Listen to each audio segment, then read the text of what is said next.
વાંકાનેર તાલુકા police station વિસ્તારમાં સમથેરવા ગામની સીમમાં તારીખ 8/4/2000ના રોજ એક અજાણ્યા પુરુષની નિર્વસ્ત્ર હાલતમાં હત્યા કરેલી લાશ મળી આવેલી હતી.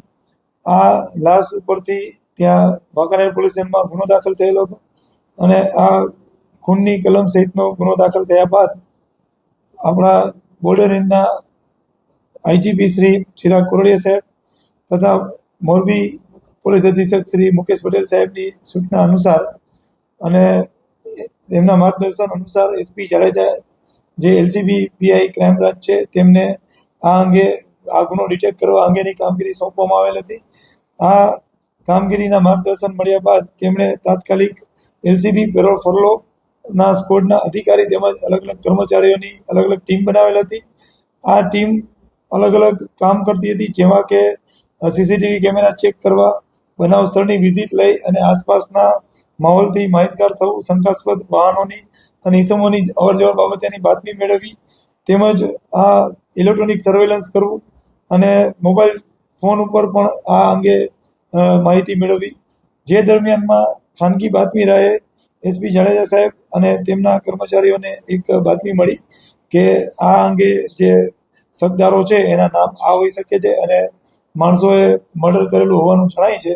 જે શકના આધારે આ કામના આરોપીઓ સંદીપ ધનજીભાઈ ઝાલરિયા, જે રહેવાસી મોરબી સનાળા રોડ ઉમિયા સર્કલ પાસેના છે, તેમની સાથે એલિસ જસમતભાઈ ઉર્ફે જયંતિભાઈ ઝાલરિયા, દિવ્યેશ ગોવિંદભાઈ ઝાલરિયા, મુનો ઉર્ફે વરુણ રૈયાભાઈ ગોલતર, રાજેશ રમેશભાઈ ડાભી, રાજીવ ઉર્ફે રાજુ કામેશ્વર પ્રસાદ, આ 6 આરોપીઓને ત્યાંથી પૂછપરછ માટે લાવવામાં આવ્યા અને સઘન પૂછપરછ દરમિયાન આરોપીઓ તૂટી જતા તેમણે આખો જે બનાવ છે એ કબૂલ કરેલ અને મરણ જનાર છે એ ત્યાં જે આ મુખ્ય આરોપી સંદીપભાઈ ધનજીભાઈ છે તેના રહેણાંકના મકાને ચોરી કરવા આવી ચડેલ હતો.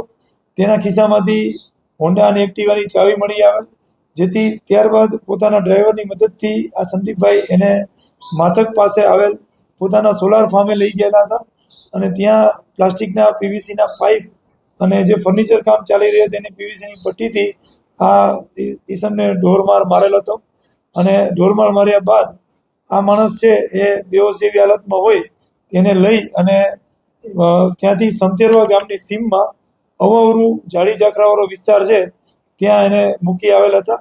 અને ત્યારબાદ બીજે દિવસે જ્યારે આ પોલીસ તપાસમાં પહોંચી અને હત્યાનો બનાવ હોવાની જાહેરાત થઈ ત્યારે આરોપીઓ છે એ પોતે રાજસ્થાન તરફ નાસી ગયા હતા અને પોતાના જે મોબાઈલ ફોન ને વગેરે છે એ ફોર્મેટ મારી દીધા હતા. એટલે આ આખો બનાવને અંજામ આપ્યો. એમાં મૂળ કારણ ચોરી કરવા આવેલ ઈસમને પકડી પાડેલ હોય અને ઢોરમાર મારતા આ માણસનું મૃત્યુ થયેલ હતું. હજુ સુધી આ મરનાર માણસની ઓળખ થઈ શકી નથી અને આ આરોપીઓને જ્યારે અટક કરી અને વાંકાનેર પોલીસને સોંપવામાં આવ્યા ત્યારે વાંકાનેર તાલુકા પોલીસે આ અંગેની તપાસ સંભાળી લઈ નામદાર કોર્ટમાં રજૂ કરતા તેમના 6 દિવસના આરોપીઓના રિમાન્ડ મંજૂર થયા છે. તારીખ 14 તારીખ સુધીના રિમાન્ડ મંજૂર થયા છે. મૃતક છે એ મુખ્ય આરોપી છે સંદીપભાઈ છે એ પોતાના ઘરે જમી રહ્યા હતા બપોરના સમયે. ત્યારે મૃતક છે એ ઘરમાં ઘૂસી આવેલ હતો અને એમના વાઈફે એને રોકવાનો ટ્રાય કર્યો અને પૂછ્યું કે તમે શું કામ આવ્યા છો, અહીંયા શું છે?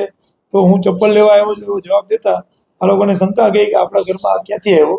તો ચેક કરતા એના ખિસ્સામાંથી પોતાની જ ગાડીની ચાવી મળી આવે, એક ઓડીની ચાવી અને એક એક્ટિવા હોન્ડાની ચાવી.